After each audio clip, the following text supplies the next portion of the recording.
Yes, ladies and gentlemen, welcome to a Tuesday night at Draped in Gold. And we got a show for you. We're chatting all about Full Gear. We're chatting all about NXT. And we're also going to preview Survivor Series. That's a tease, ladies and gentlemen. But before we get going, Flobo, I feel like it has been ages since I've seen you. How are you? I was at work last week. You were, mom would say, gallivanting out there doing who knows what. Thankfully, Neeson stepped in for the show, but thankfully you came to work today. So I'm good. How are you doing? You know, I'm a little miffed because Neeson comes on the show, crushes it, makes everyone forget about old Jack Farmer over here. I feel a little bit left in the dirt, but Dylan Matthews coming through. Dylan Matthews show. We have a DM sighting over here. Dylan Matthews the coming OG through. Man. It's not even women's wrestling talk. Respect, appreciate it. It's probably like 4 a.m. where he's at. Dan C rolling through as well. You know, Dylan Matthews, I miss you, Dylan Matthews. I don't get to see you enough. Don't get to chat with you enough. Glad you came through, even if it's just to pop in and say hello. Nobody could forget that hair, Jack. Oh, Dylan, you're the best. It's taking a life of its own recently. I don't know what it is. I can't put my finger on it, but it's way different. The quaff isn't as high as I'd like it at this minute, but sometimes the volume is what I'm getting at. I'll be honest with you. I wish I had an answer for you. I feel like I could still get more volume. My thing with volume and hair, Flobo, is I shouldn't be able to get a comb through it. You know what I mean? It should be so thick that it gets stopped. You know? You know what? I get that now because I finally invested in one of those hot beard combs. Game changer. It's like a massage of my face. I was gonna say your jawline does look a little bit more smoothed out. Oh yeah, man! It's a total. Check it out, man. I was like, I could never do this, and then my barber did it because it's one of those like salons that charge you extra. Yeah. And I was like, this is the worst. Oh wait, I have to get one of my own. I got one of those little lineup electric buzzers so I can like clean up my facial hair a bit better, and that has been a game changer for myself as well. Speaking of the hair podcast that we're hosting here, Wheel 5 Stud Muffin in the chat. This is like a reunion of some kind here. Big announcement. People showed up. You know what I'm saying? That's the reason why they're here. So we should probably get that out the way and just say what the big announcement is. Jack's hair was created by AI. Danny C. Coming through. National Parfait Day. Is that what it is? Yeah. Well, Flobo, I think you I was gonna say anything, but I feel like you've lumped it on me so many times. You put it in the announcement. You've obviously tried to throw me under the bus here. No. And Wheel 5 Stud was showed up without the promise of a big announcement. We didn't even need to do it. We're learning like Tony Khan is learning. You don't need a big announcement. Oh no, we come up with a new title and it's fine. That's the Draped in Gold Championship, brother. No, we do have an announcement, Flobo. We've already started. I was going to tease our merch line. Coming through saying, "Hey guys, we got a rowdy chat here, Flobo." Yeah, it never happens. All 12 of y'all. Thanks for coming out, man. Yeah, well, we do appreciate you coming through, everybody. It means a lot to us because obviously without you there is no show. And I guess that leads us to our big announcement, and that is we're gonna be sunsetting Draped in Gold. That was not the announcement I was gonna make. What? I was gonna bait and switch and do something funny. We just talked about this. Well, yeah, you kept pushing it, Flo. I was gonna tease and do a swerve. I thought you were gonna put it on me, and I was like, we have merch available. But okay, yeah, we're sunsetting the show.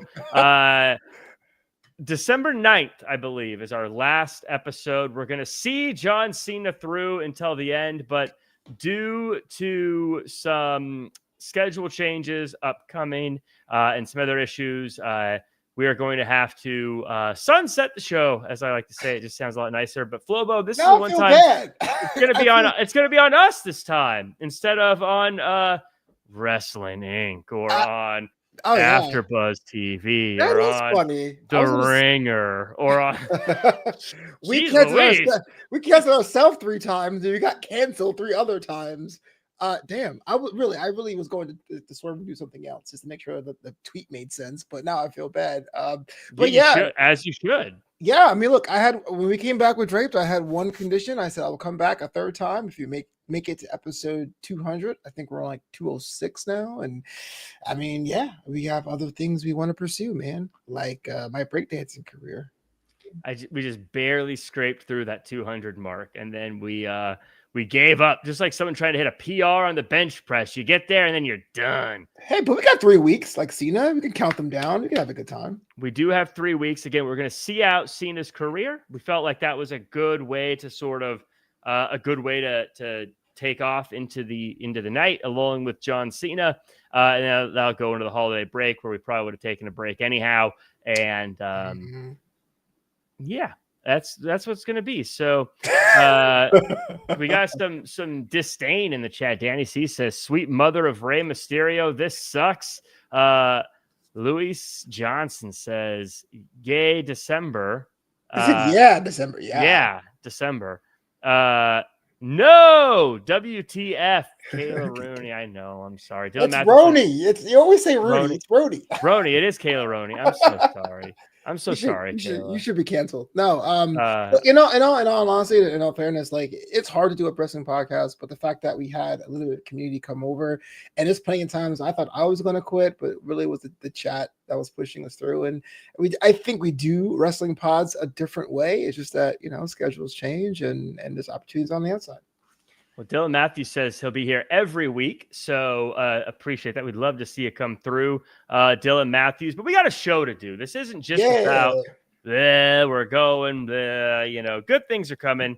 We're too old, man. Leave it to JD from New York to be the beacon of all wrestling pod. I'm kidding. I wouldn't do that. But no. Yes. How old is JD? He's no spring chicken himself, is he? I think I'm the oldest person on the planet. I'm not really sure how that works. Thanks, Flo. What? Like tenderoni. Tenderoni.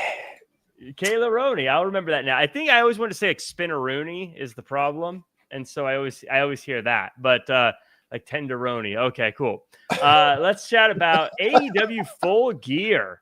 Locked and loaded, finished and done. All the gear has been filled, and now it's time to empty it.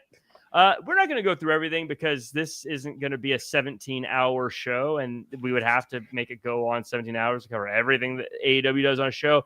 But let me get your overall thoughts on this program. Flobo, lots of new champions. Samoa Joe, new AEW champion after Hook helps him defeat Hangman. Crazy. Mark Briscoe beats Kyle Fletcher to become the TNT champion. Ricochet, the inaugural national champion. FTR beats Brodito. Mercedes Moné, though, cannot beat Statlander and still just can't win the big one. What was your takeaway of AEW Full Gear? First of all, the fact that Jack said tenderoni twice in this podcast, epic. Second of all, I looked it up. JD from New York, 44 years old. But Full Gear was pretty interesting because it felt like a hard reset. Granted, the Mercedes Moné storyline is the her can get the AEW championship, women's world championship, because she got everything else. It's kind of interesting. But it did feel like, hey, Mark Briscoe, thanks so much for your work. Here's a title. Oh, Ricochet, you've been really a cool character. Here's a title. I love this Samoa Joe move. I didn't hate Paige as champion, but now you got Swerve coming back. You have like this kind of like, can old rivals and arsonists get together to bring down the big fat Samoa Joe? It's kind of a fun thing. I can't lie. Yeah, with the Samoa Joe thing, it does feel like, in my opinion, a bit too early to take the championship off of Hangman, but I don't really know what else he was supposed to do. AEW are in a spot where they've got so many villains, but they're all part of the same crew. So anytime you have a match, it feels like you're just rerunning things over and over and over again. I mean, he already beat Kyle Fletcher, representing Don Callis family. So who else from that faction can he have a match with without it feeling like, okay, here's Don Callis again with the numbers again. He's already had a lot of matches with the Death Riders. So who's he going to face in that group? You can't pick it. Otherwise, it's going to feel, again, repeatable. And he's already beaten one of the ops. So if he beat Samoa Joe, who's his next person? That's everybody. That's all of them. except for Ricochet, but Ricochet is going in a different direction. I know some people would say the Hurt Syndicate, and I think Hurt Syndicate would have been great there too, but for whatever reason, it doesn't look like that's going to happen. And I think, to me, coming out of this, it was just a reminder that they really need to start breaking some of these teams up instead of growing them like they happen to be. Yeah, I think the faction idea is something that makes sense on a small scale, but we talked about this a couple of weeks ago that just factions are just too many of them in wrestling, period. I guess now everyone's capable, everyone can go, and it's like get more screen time. That's great. But yeah, that Ops promo on Dynamite tomorrow as we record this is going to seem very much Death Rider-y in comparison. I mean, nothing you can do about that. But that said, because Page is so likable and he is a workhorse champion, I always say in this era of wrestling, we hate those people. So we need either heels that or faces that do heelish things like anti-heroes, or we need villains on top. What we find is more compelling, and Joe needs that too. I think it was early on paper, but I'm happy with the change. And frankly, I hope they change the name. I really hate the name Ops for a group. That's kind of dumb. I mean, how would you, to a new fan, let's say I've been a fan of WWE my whole life, but like I watched Full Gear and I was Vincel. Can't believe it, dude. Wrestling's cool everywhere.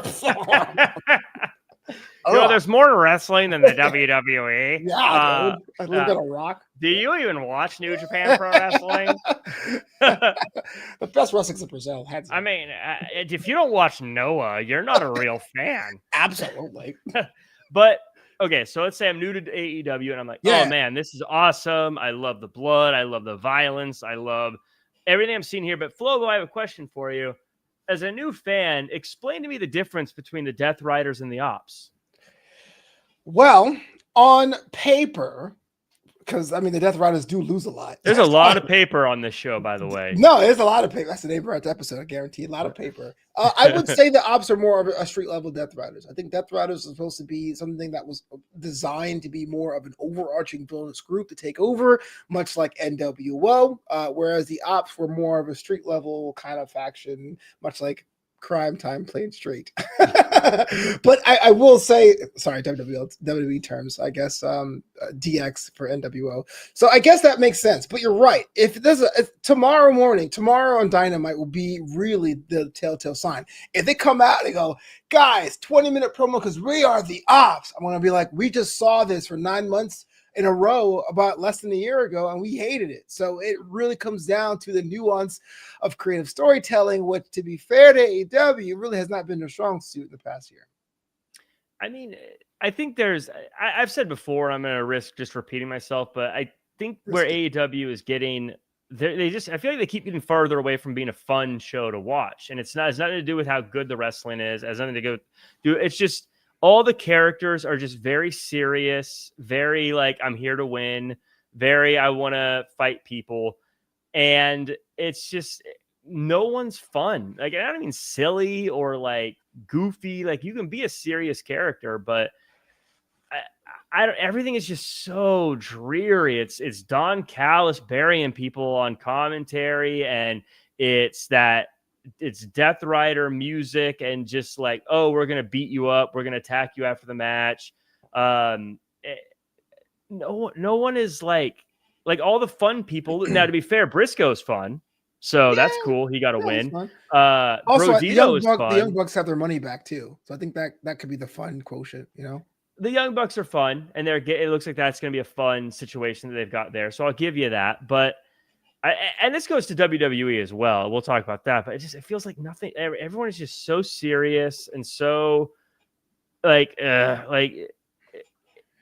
again, you could be serious. Like Stone Cold at his prime was serious, but he was fun. Yeah. You know, he'd have moments where you'd enjoy him. Where everyone is just so like, I will die to be the champion. Right. Jesus. Okay. It's 8:05, man. Relax.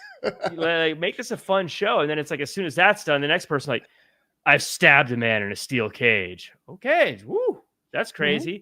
Mm-hmm. And the next, the next person. Ooh, like, okay, that's crazy. I would be a lot more perturbed. And it's like, hey, I've jumped off of Mount Everest and set people on fire. Jeez Louise, man! Like, is there a joke on this show? Is there? we get some levity here? Something like, but everything is just so serious. It's just, it's like a drain to watch. Well, you're open format DJ, and you've done that. Well, it happens to me, us lesser DJs, but I know you're the best at what you do in the world.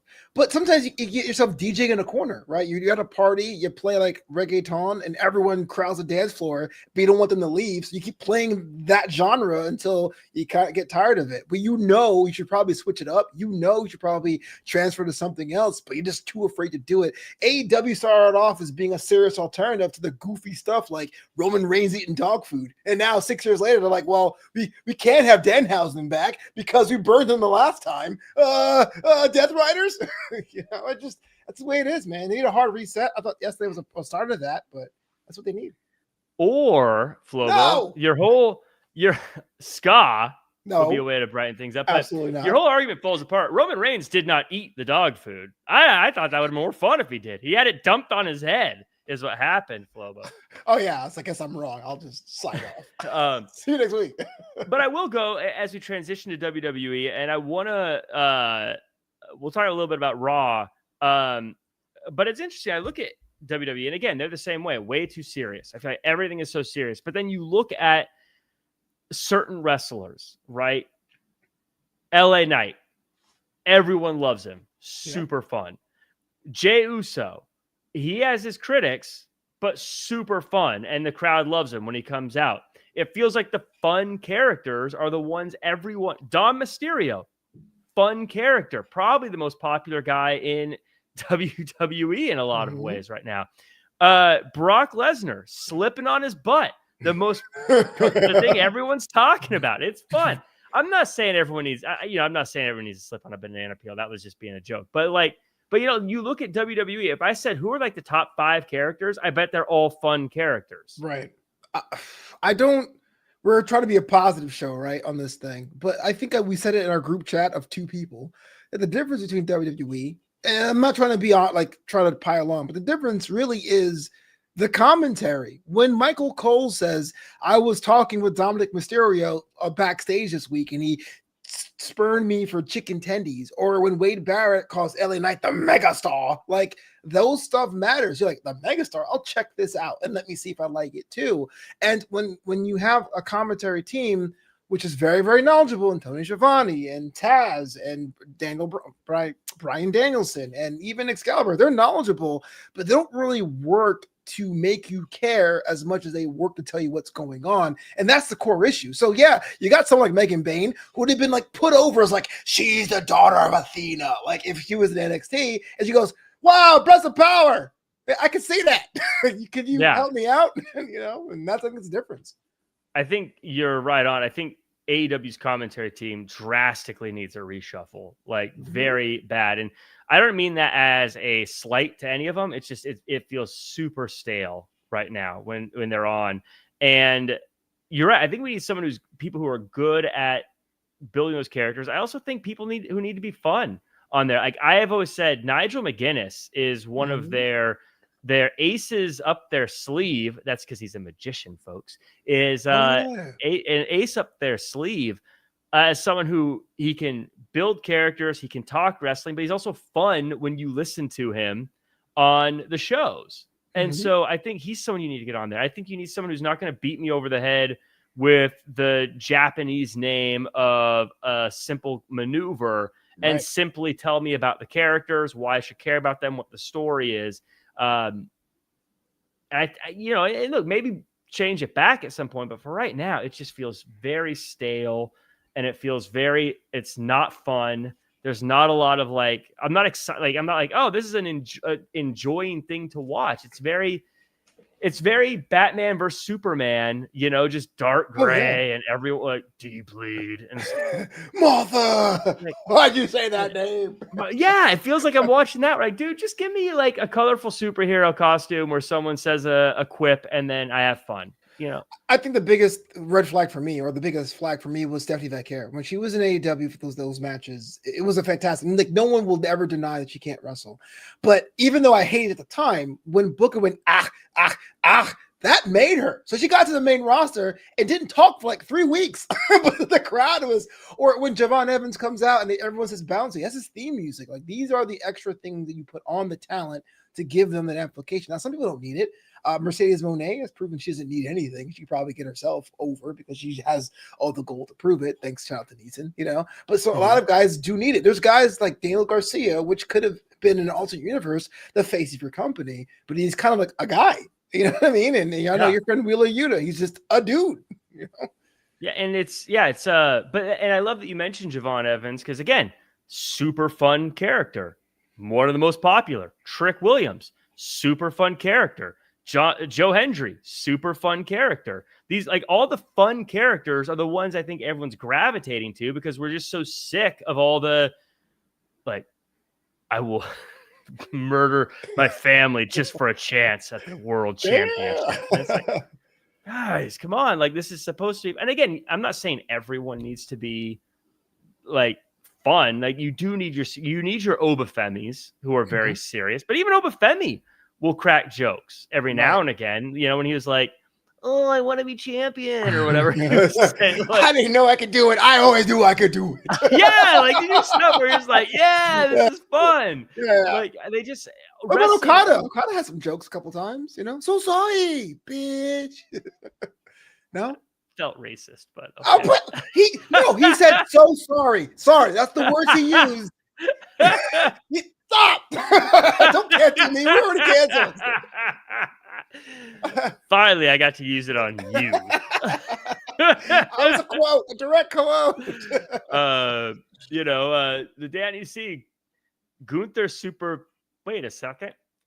Gunther has his fun moments too, to be honest with you. But like, and again, he's a good example of in reality, Brock being serious. Great, I get it. If Gunther's serious, I get it. I'm not saying everyone needs to be serious or needs to be goofy. And like, it's okay if John Moxley's always serious, but like, you need something to like when you go from super serious John Moxley to super serious Adam Page, and you got super serious Swerve Strickland coming back for a shot.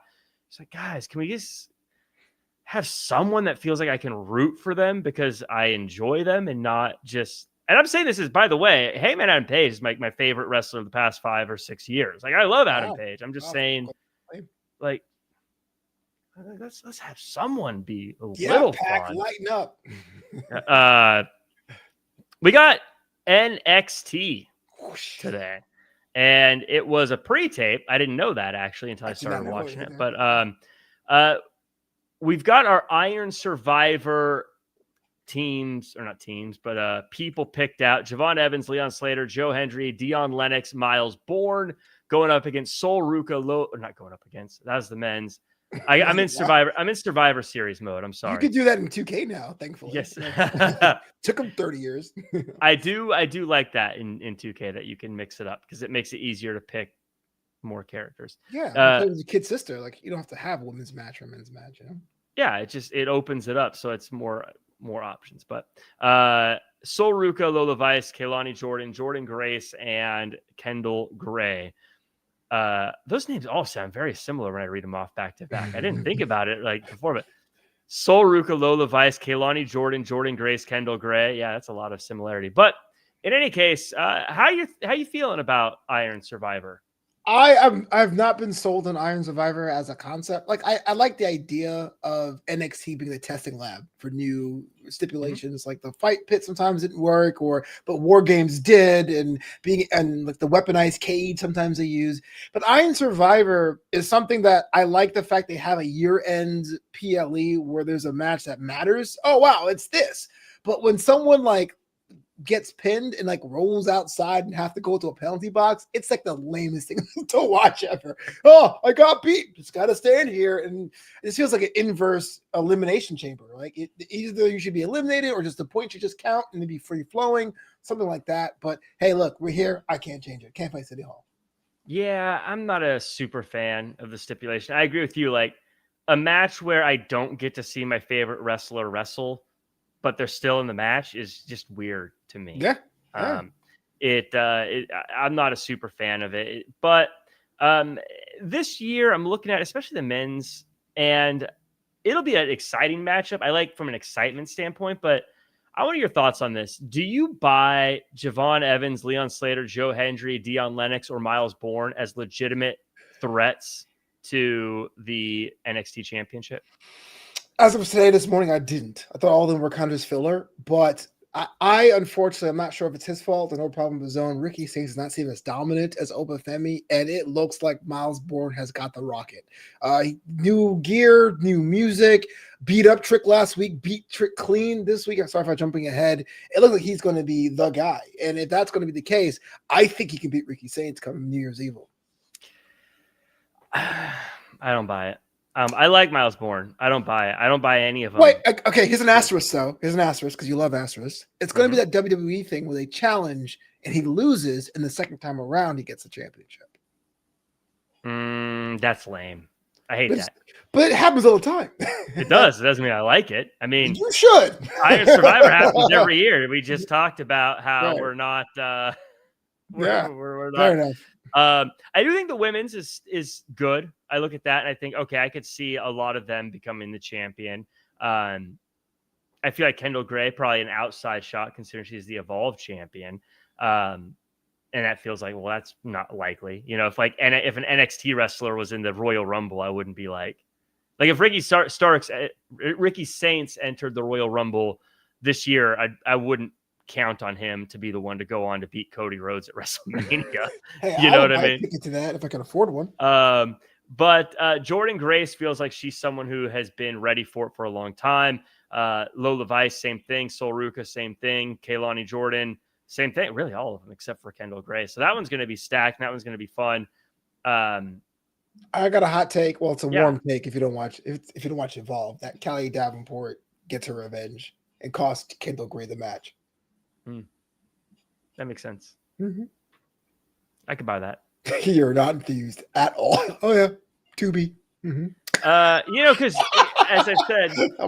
as I've said multiple times, not a fan of all these other brands being represented on NXT, and this episode had a bunch of it. And so, of course, Evolve Championships on the line. I'm kind of like, I get that you want to cross promote, but these are people who are not on my show. So, just say you hate wrestling, bro. It's cool. I hate wrestling. I knew it. I love sports entertainment. All right, Vincel. But Vincel. Jackson Drake kept the title away from Sean Legacy, which is cool. What are your ceilings for both these guys, Flobo? Ceilings? Main event in WrestleMania. But the problem is, I think Sean Legacy, here's a hot take, is kind of an archetype for a wrestler that doesn't really exist anymore. He would have been the guy as late as 2006. He has all the tools. He's very, very athletic, and he could definitely go. But I remember Riley Osborne had the same vibes, and I don't know what he's doing right now. Where's Riley Osborne? Do you know?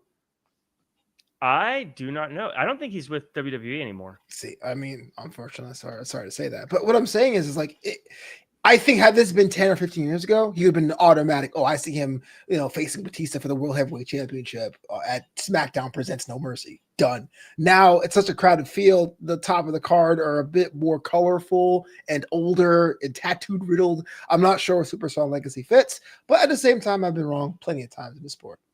Is it possible that his not being what is in style right now, in vogue right now, is that something that can make him stand out because he's different? He's a throwback.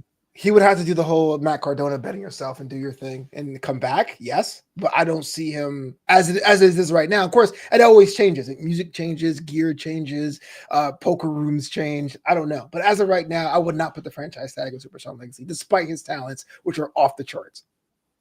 KOD, always good to see a KOD. Says Shane Douglas proved wrestling is a sport in his ECW promo when he won the NWA title and threw it down to create the ECW title.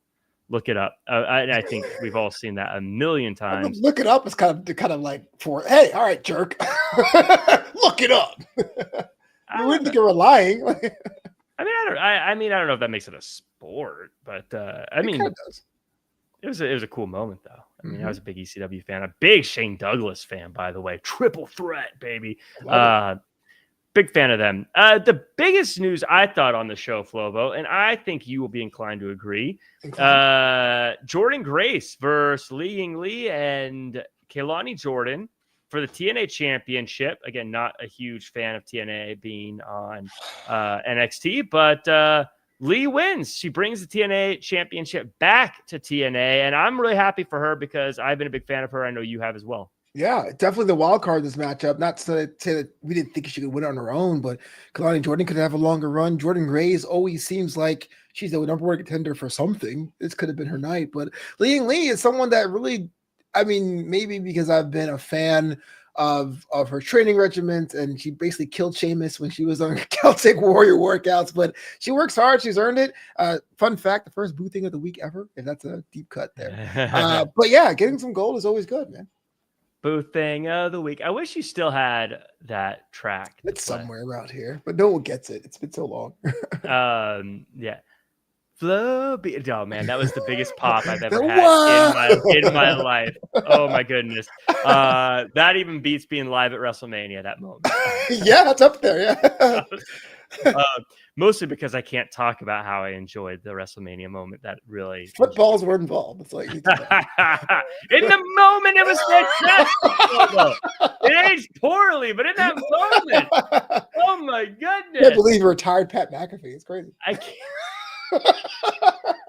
Redacted, retired Pat McAfee. Vacant, retired Pat McAfee. God, in that moment, Flobo, oh my soul. You guys didn't see it. Jack lost his voice at the most random part of WrestleMania when Pat McAfee lost his match. Ridiculous. And I was like, Jack, you okay? Ah! Yeah, so amazing. So this was, I don't know. Do you find it interesting that Trick Williams has lost clean? Do you think that this is their way of saying Trick Williams is main roster bound? I feel like we've been saying that for 3 years with Trick Williams. I don't know because there's no draft anymore, right? But I would say so. I think Trick did everything he could in NXT about 2 years ago. And this TNA side quest, which kind of blossomed into something else, said he was a world beater. Now, I've had to pick my pony 3 years ago or 2 years ago. I picked mine on Carmelo Hayes, and he's finally getting some shine. But Trick, if he's not surpassed Carmelo, he's really up neck and neck. You have to move him now. I mean, there's no one on that roster. I can see it making sense. Now, Miles Bourne is very, very capable. I like them, but there was a part of me watching tonight going like, really? This would never have happened 2 months ago. Come on. So that's usually a telltale sign like Last Legend. But I hate the idea of someone being like, oh, I lost, so I'm going to Raw, right? Yeah, or SmackDown.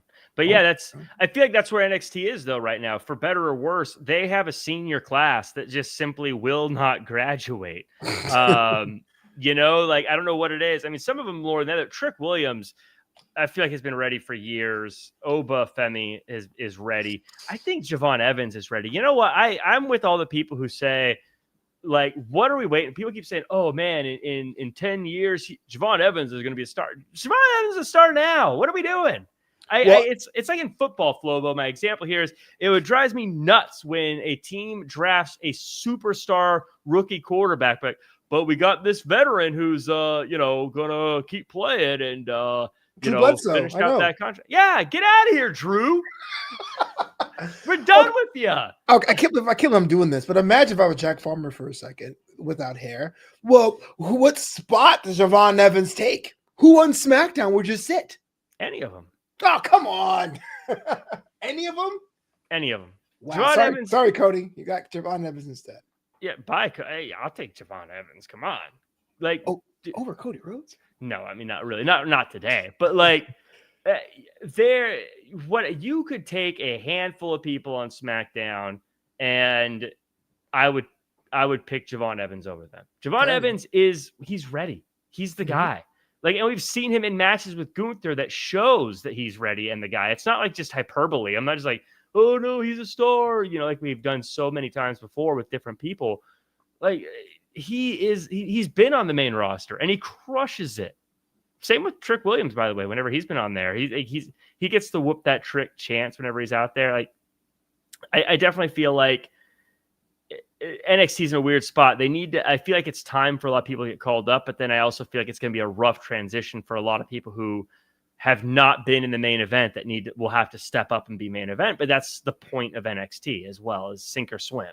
Yeah, absolutely. And there's a lot of people that they tried and experimented with, and I'm still holding out hope on guys like Lexus King. I think there's something he can do on NXT now. And Josh Briggs is someone that I have stock in. I've seen that value drop, but I haven't sold it yet, and maybe he'll get some time to do it. But I worry about the NXT WWE transition. It's something that people talk about, but like Trick's presentation is so locked in that if he gets the main roster Def Rebel remix, will it survive? If he has a storyline where he's slipping on banana peels backstage or talking with the Miz, can he survive? And that's the questions I have, which is unfair to him, but that's something I have to think about. I want to talk to Chris in the chat. Bro, we get it. You don't like AEW. Hey, I mean, AEW is cool. On. Okay. I like AEW's fine. We need more Riccaboni and McGinnis, man. That needs to be the thing going forward, or somebody else, a Jack Farmer, maybe. Yeah, I agree. If that for AEW, yeah, they have so many people. Even Renee could hop on commentary. She was great in WWE. So yeah, that's the big critique there for me. But and by the way, Flobo, to your point, no one can survive bad Def Rebel. I don't understand why Def Rebel's still making music for them. I feel like nothing unites wrestling fans more than their hate of Def Rebel. And I feel like even WWE is like, Def Rebel sucks. But for some reason, they're not going anywhere. For some reason, Def Rebel still has a job, still redoing music and making new edits and things, and it just gets worse. And it gets worse, and it gets worse, Flobo. I don't understand. Like at this point, because they're even having non-Def Rebel music happen. Like at some point, there's a remix back, yeah. At some point, why do you just cut bait on Def Rebel? Any other role in wrestling in WWE, if it was universally this bad, they had to cut bait a long time ago. But for some reason, Def Rebel, they get a free pass. They get to make music for everyone. They're like, hey, Jericho's coming back. He's got his own song. Great. Def Rebel. Just have him going, I'm Y2J.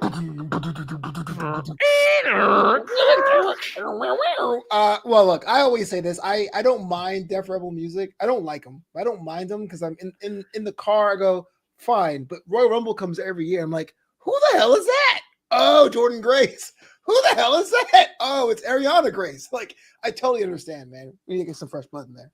Right. And not only that, but it's also like practically, they all start with practically like, my name is Jordan Grace. I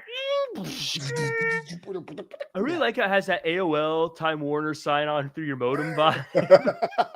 Artistic geniuses. I'm in a crabby mood today. I love Krabby Jack. I hate everything today. I'm giving Chris a hard time for some reason in the chat. Welcome to the show. Get over it. Like, damn, Jack. I'm just in a bad mood today. Everyone sucked. What happened, Jack? Talk to me. What got you in the bad mood? I'm actually in a good mood. I mean, this is your good mood? I've actually had a pretty good day today. Everything's been really good. You're a natural heel. I get it. I get it. If you know me, you know I'm actually a jerk. No, I know that, but I'm trying to tell these people because they love you. And I'm like, please don't love him. He's a bad dude. Yeah, I'm actually not a fun person, but I can fake it. Let's chat a bit about Survivor Series. I'm Survivor Games. I love it. Survivor Games where you fight.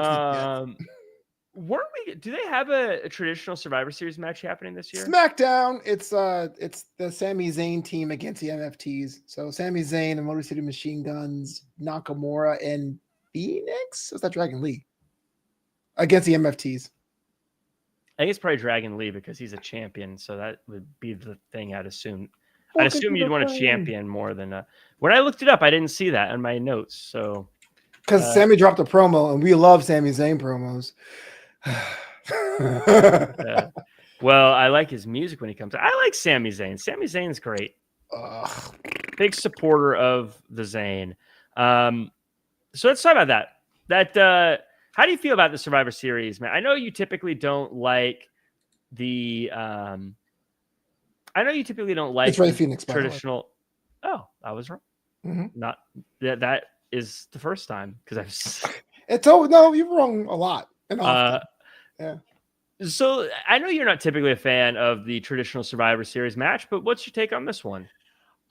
The problem I've always had with traditional Survivor Series matches is that, like we were talking about the stipulation pay-per-views, right? We don't like Hell in a Cell for Hell in a Cell's sake, but Survivor Series always felt like, well, we got to get these things together. Now, it worked in '93 when it was the All-Americans against the Foreign Fanatics. You know what I mean? That's actually one of my favorite matches as a kid because that evil Ludwig Borga got his. But during like the 90s and 2000s, it felt kind of forced. And then they try to tack on the bragging rights, points being scored for brands, and then they put on War Games to like keep it on life support. So it's not so much like I hate the match. It's like, man, you can sunset stuff. You can like put things aside. You don't have to do this every time. But that said, this makes sense. The NFTs are not on the Survivor Series card. You got to establish their dominance. They are kind of blending together in a weird way with all the face paint. JC Mateo personally needs to show up that he's part of the team and WWE didn't buy high. So yeah, give us a preview of the old school traditional things with the older fans watching the night before.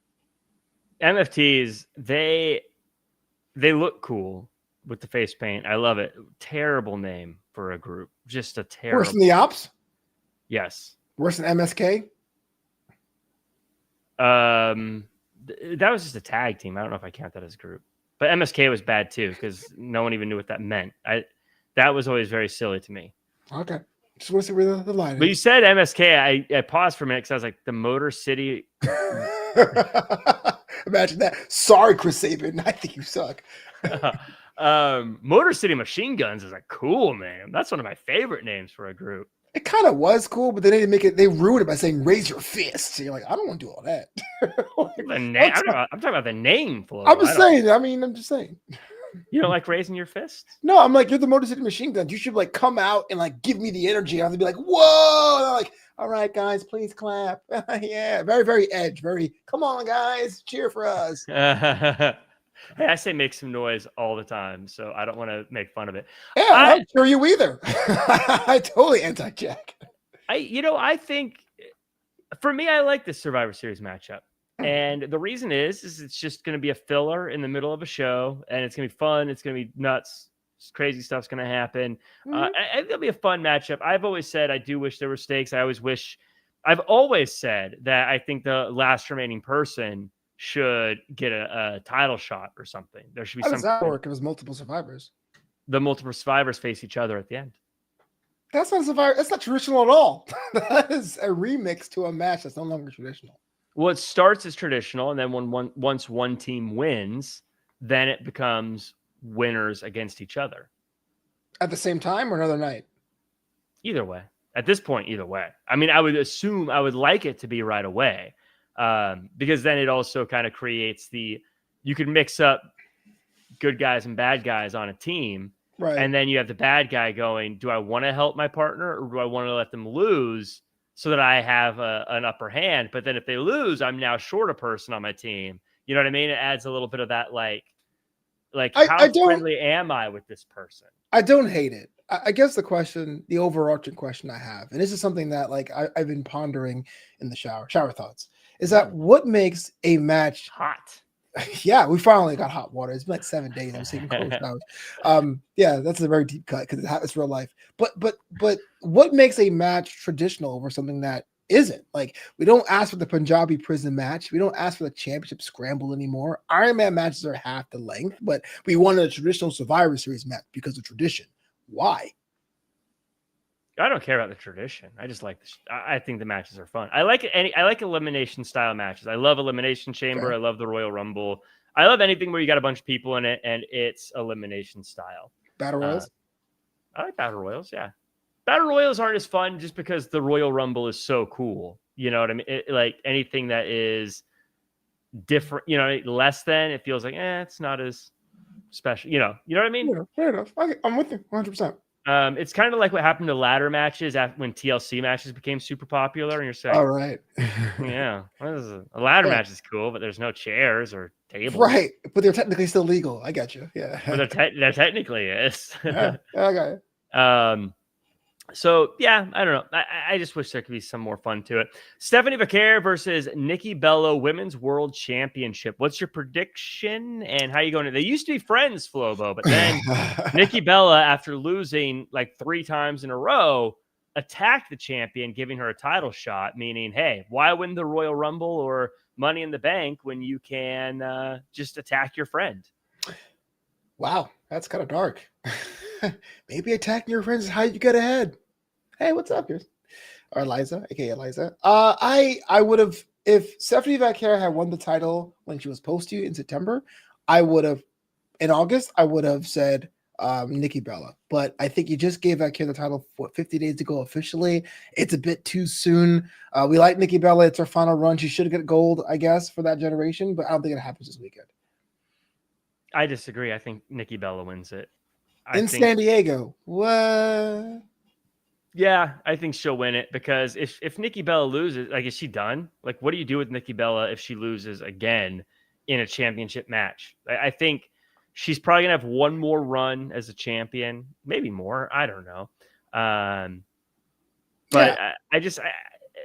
I think Stephanie Vaquer at this point, she's proven to us. I think everyone is everyone's a fan of her. We all love her. She's great. Now we need something a little bit more personal that she can have as a real battle instead of I'm the best, I'm a champion, and I'm better than you, which is kind of where she's been, which is fine at this point in her time in WWE. But now I think we're ready to okay, now I want the personal rivalry. Mm-hmm. I want that CM Punk, Drew McIntyre thing where now we're getting heated and I don't like you. Championship's cool, but I don't like you. And that's where I think they need to go. And if Nikki Bella loses, then it's kind of like. But I'm so glad you said that because Punk beat McIntyre, and then next week McIntyre beat Punk to death. That can happen. Stephanie could win Saturday, and Nikki can say she's not done. Again, the rematch thing. It's all WWE does now. That's all. Well, that's a fair point from predictions, and that's what I hate. I hate that. That's so predictable. You hate predictions are predictable. Hey, you know how we built up to this big thing that was super important that everyone gave up their Saturday to watch? Mm-hmm. Let's do it again. Yeah, premium. not a fan. So boring. That's so boring, Flo. That's one of the problems with WWE right now. It's so just. What if we drag this out and have the same matches over and over again? We're going to get into war games, but I like your choice of Nikki winning. But if I put my 1/18th of a Bitcoin on something, I'm going to put it on Stephanie retaining. Yeah, 1/18th of a Bitcoin, and you're still working, Flobo? Jesus. I can't access my wallet. It's like in glass. It's terrible. I wish I had it. As it's like you're like the Walter White meme where he's screaming from inside the car. When Bitcoin was like 120 or whatever, you're like, sell! Imagine being rich from a distance. Oh God. Well, anyways, this is a little preview. We're not going to talk about men's war games yet, but to my point, the men's war games, Punk, Rhodes, Reigns, Uso, and Uso is the exact same team as last year, except they swapped Cody for Sammy. Sick.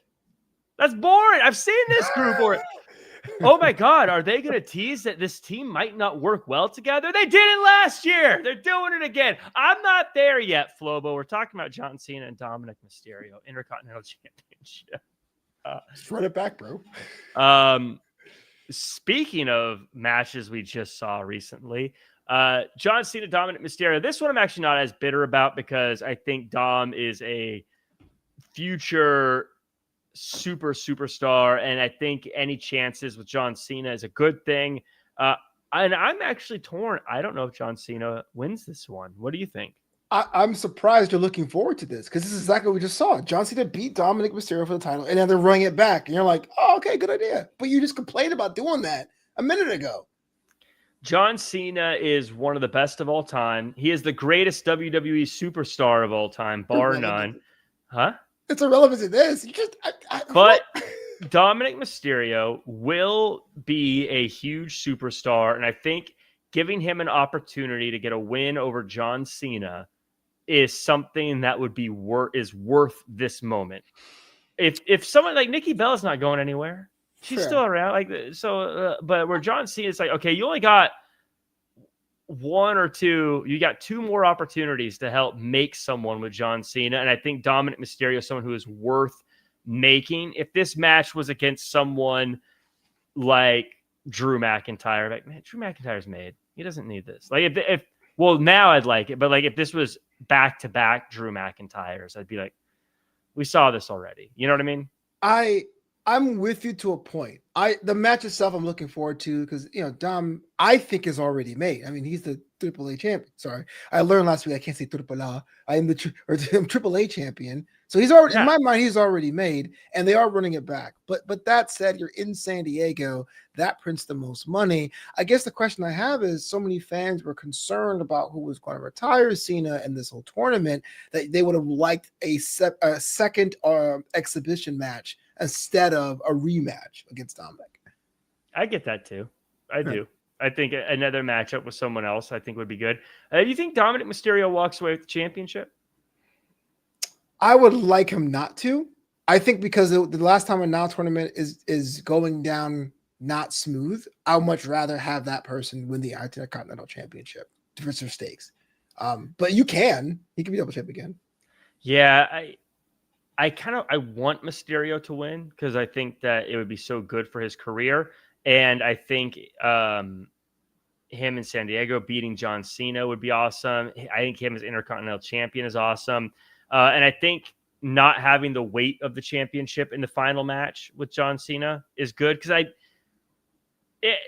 the championship will be so secondary in that match. You know what I mean? Like it almost feels like, I don't even really want it there. But at the same time, John Cena loses this match, then the last match feels like it's got no heat because he also just lost to Brock Lesnar, got squashed by Brock Lesnar. So it's kind of like, okay, we're already saying that John Cena is very beatable. He loses again. It's kind of like, okay, well, what am I paying to see here? But on the flip side, if he loses to Dom and loses the Intercontinental Championship, then suddenly I'm thinking to myself, it's not impossible for John Cena to go out with a win.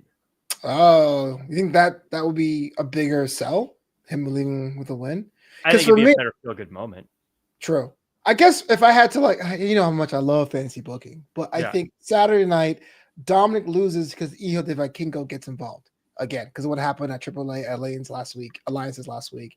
John Cena has his match against the winner of that tournament, and it becomes a big deal because the Intercontinental Championship gets another footnote in its history. Created by Pat Patterson, held by this sort of John Cena's last match was defended over it. That's what I think. So that's probably the realistic. That's probably how it really will go. But I know. I'm just, again, it's I like surprises every now and again. Vikingo's a surprise. I just told you. Yeah. I mean, I like Vikingo. Don't get me wrong. I think he's super exciting to watch, super fun to watch. But Vikingo being a footnote in John Cena's one of his final matches is very huh? Okay, so hear me out. And I really think I know because you don't we'll talk about random ass promotions, but the AAA fan base has turned on that guy so hard. They basically gave him the biggest X-Pac heat I've seen this side of X-Pac himself. So yeah, I would totally suffer him in that situation and screwing over Dominic just to make sure hey guys, we still like him, right? Please don't like him. That's a very weird, for something this big, I don't know. I mean, I'm saying you're wrong. I mean, Danny C says, what about Mr. Iguana? I think we've seen the last of Peak Iguana. I'm just putting it out there. We had fun. Yeah. It was a good summer, but yeah. It's funny. I was just say, he is so popular at WWE for someone who's done almost nothing with WWE. Right. it's even more incredible than like what Joe Hendry had pulled off before being in WWE, where like super popular in WWE, hadn't done anything in WWE. WWE loves him though. That's kind of Mr. Joe, Iguana. Go to WrestleMania. What? Gets Randy Orton. Okay. The women's war game match, Rhea Ripley, Io Sky, Alexa Bliss, Charlotte Flair, and AJ Lee versus Becky Lynch, Nia Jax, Lash Legend, and the Kabuki Warriors. A inside bit you and I have is I always say WWE's copying AEW with different things. And I'm looking at AJ Lee, and it feels very AEW how she comes out, has this really big match, wins, disappears for a long time, and then just comes back, and we're like, oh yeah, great. It's very AEW thing to be like, no, they're a star though. Remember, like 4 months ago, and they our did friend something? AJ. She's cool, right? Damn, I hate when you're right. Yeah, that's kind of random. And if you saw SmackDown, she was like still doing like her pose on the ramp while her friends were getting beat up. She was like, huh? I was like, oh, AJ, focus. Hey, I thought my team was winning. Oh no. Yeah, it was one of those weird moments. Like, I guess like when you hit the wrong taunt button on 2K. Isn't that like Jeff Hardy was doing that when Matt Hardy beat up? He was like, skip his ass. Matt Hardy's like, help me. Help me. Anytime, Jeff. So dumb. But I will say I'm looking forward to this match. This is my match of the night for two reasons. Last Legend, because I do think she has an opportunity here to be made or at least arrive. But I really like the Charlotte Flair stuff. I really do. I know it's weird. I know the whole I can't do this. I'm in. The sit down with Rhea Ripley on SmackDown was like cinema. I'm all on board with that. Yeah. Yeah, this one I think will be really good. You're right. I really hope that Lash Legend has a bit of a coming out party. I've been a huge supporter of Lash Legend for a long time, and I think that this could be her moment, especially if she gets an opportunity to hit some really big maneuvers on people like Rhea Ripley and Charlotte Flair, the people who are on the bigger side. But if she's able to show she's just as big and she's able to throw them around, I think will be a big moment for her. I think this will be fun. It is kind of. And I mean this in a good way. It's kind of a mess of a team for both teams, where you're kind of like, this is a weird pairing, And Becky Lynch and Raw really made a point of that when she was kind of talking about, oh yeah, we used to fight all the time. I won more than she did, but whatever. We're on the same. And you're like, oh, this is a team that's just ready to implode. This is where, and I know we just said this about Survivor Series matches, but if we're not doing those, something I wish they would do with the War Games, WCW did this once, and that is the person that gets the pinfall in the match gets a championship shot. I think that would be a cool thing to add just a little bit of fun to these as well. So the person who gets the pin ends up getting an opportunity. It doesn't have to be psychological and not letting your friend get the win, but maybe it does if you're the bad guys. Right. But it also, when you have, the 2-on-1 advantages, if you're the bad guy, maybe the bad guy goes, I don't know if I want you doing certain things. I don't know. I don't quite understand. Well, I do understand. It's hard for me to tell people that the match goes on for 30 minutes before it starts. But I will say, if the idea is softening someone up because you want to make sure you win, I get that. I think it's a little bit more of an easier pill to swallow. Yeah. With War Games, I would say I feel like on paper, it's a better idea on paper than it is in. Again, more paper. So many papers, man. But when you're watching, the first 30 minutes is kind of boring. I'll be honest. It's two people beating on one person, and then it's three people beating on two people, and then it's four people beating on three people. Oh, and it's a little bit like, okay. I mean, there's big moments that makes it exciting, but like for the most part, you spend 30 minutes going, okay, when does the match start? And then once the match starts, it's cool. Which is why I like things like Elimination Chamber, because the match has started essentially right off the bat. If you could eliminate people in War Games, that would be awesome. Yeah. I'm not sure how that would work, but yeah.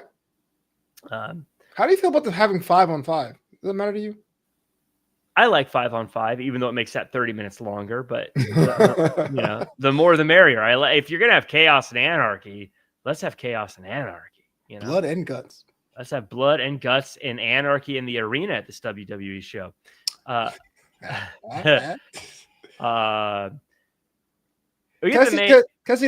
Chris was like, Kelsey Green hasn't been MVP. Have you not seen AAA this past Saturday? She was in a match with Ethan Page. Come on, that counts.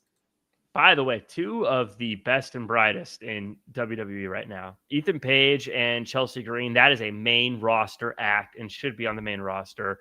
I absolutely think that they're fantastic. Sorry, Julia. Look, I would take Chelsea Green over just about anybody on my television. I think she is so entertaining, and Ethan Page absolutely just as entertaining. Yeah. Yep. So yeah, I'm right on board with you. Let's talk about men's Money in the Bank, men's War Games. Cody Rhodes, CM Punk, Roman Reigns, Jey Uso, and Jimmy Uso versus Brock Lesnar, Drew McIntyre, Logan Paul, Braun Breaker, and Bronson Reed. Thoughts? I don't give a crap. And it's not anyone's fault. I should. The World Heavyweight Champion, the WWE Champion are together, but wait, that gets burned a lot on these Saturday main events. And the Vision is a team that still has no purpose, no direction. And are you adding guys? Okay. I mean, it's going to be a hard-hitting matchup, but far be for me to make sense of this, what it means if you win or lose, and why should they care? But I've already got my money. I think they're on fire. I'm a shill. I'm a Vincel. I'll be there. I'll be there live in San Diego. So I hate it. You hate it? Come on, bro. This is hot stuff. It's good shit, pal. Hate it. Krabby Jack on the attack. Let's go. First Why do you hate it? Let's look at first the bad guy team. The Vision. Vision is a group that needs direction, as you said. But all I've seen during the build-up is Paul Heyman being more interested in Brock Lesnar than he is in his own team. And so as I'm watching this, it feels very much, like I was about to make a political joke, but that'll just get me in trouble no matter how people read. You already got me canceled in this episode. Why not cancel yourself while you're at it? I was going to say it's Paul Heyman is like Donald Trump, where he's supposed to be looking at JD Vance, but he's looking at that mayor of New York City. And he is pretty charming, that guy. Yeah. Where you're like, don't you have a group? Like, what are you doing, man? Like you're loving on Brock Lesnar so much, but you've got a team you're trying to build up. I feel like Braun and Bronson, yeah, they were growing and doing so well. And then the build to this, to me, has just absolutely smothered them in, Logan Paul, Drew McIntyre, and Brock Lesnar are actually bigger badasses than you guys are. Yeah. That's how they look. I feel like it's been terrible for them. I look at the other team, Cody Rhodes, CM Punk, Roman Reigns, and the Usos. Again, like I said, it's the same team we've already seen. So it's a repeat. And I know people are saying, oh, man, you can see the seeds planted for what's going to happen. Probably seeds planted for WrestleMania, which isn't for 6 months. But I've seen all these matches. Like, oh, man, they're teasing a potential Roman Reigns versus Brock Lesnar. Oh, we've seen that already. Like, we've seen this stuff. And yes, CM Punk and Cody Rhodes, that's a match we haven't seen before. But like I feel like they've run into each other and chat and have so much. Like, it's not even that like them going at it isn't really that new. We're not gonna feel that new. And same thing with Roman Reigns and Cody Rhodes. Like, what's the variation that I'm gonna go, oh man, that's something I haven't seen for the past 5 years? None of them. I'm almost positive this opens the show come Saturday, because there's like the stakes are almost comically low, but it may be some cool moves and stuff. The only thing I'm hoping for is that we get some kind of clarity what the Vision is, whether that is anointing Logan Paul as a leader or someone else returns or something along those lines. But you're right. It's like it is an exhibition match on one of your big 4 pay-per-views, PLEs. That's a problem. Crown jewel aside. There will be no LASIK for the Vision, I fear. Clever. Man, absolutely nailed it. Well, yeah, that's my prediction. That's my thoughts. Wait, what was your prediction? Bad guys are winning because CM Punk and Cody Rhodes and Roman Reigns can't get along. Jey Uso can't get along with Jimmy Uso. So you got Big Jim getting pinned. That's it. Punch kick. Sorry, Jim Uso. Or it will be, I think what's going to happen is maybe Roman Reigns accidentally spears CM Punk, and then that leads to like him getting pinned or something. That's the only way it's not Jimmy Uso, is one of those scenarios. You know, and the thing is, here's the bummer, and this is crazy to me, Flobo. If I didn't feel like this was purposely being done to drive the narrative for the next 6 months, I actually would be probably more interested. This is a weird case where if this was just a one and done thing, I'd be like, oh, this is going to be fun. This is going to be crazy. But because of what it is, I'm like, okay, I guess we're going to see these guys going back at it again for the next 6 months. And it's going to be teased, and it's going to be drawn out, and it's going to be, oh, I guess Roman Reigns is in the Royal Rumble, and that'll get him his shot against CM Punk. And then Paul Heyman is going to go, oh, my God, which one do I like, or whatever. I don't know. It's going to be like, the whole Vision stuff it's terrible. It needs to get redone with it. It sucks for everyone else involved. I think there was a plan, but I really felt like the idea was, let's swerve everyone at WrestleMania. Now what? And then you lose Seth, and it's like, and so we don't know if there's even, these guys are on short-term deals. I know Brock doesn't do factions, but is Logan Paul in division, or did he just hang out for this? That needs to be addressed. Like, that's messy. Like, I can deal with the messy ragtag group of underdog good guys if the villains are a unified force that need to be taken down, like the Bloodline. But the Vision is so fractured, I just go, all right, man. This is like me and my friends playing this at the house. Not really a thing I'll pay money to see, even though we did pay money to see it. So it's kind of random. Yeah, it's very Don Callis family. Yeah, and I hate that.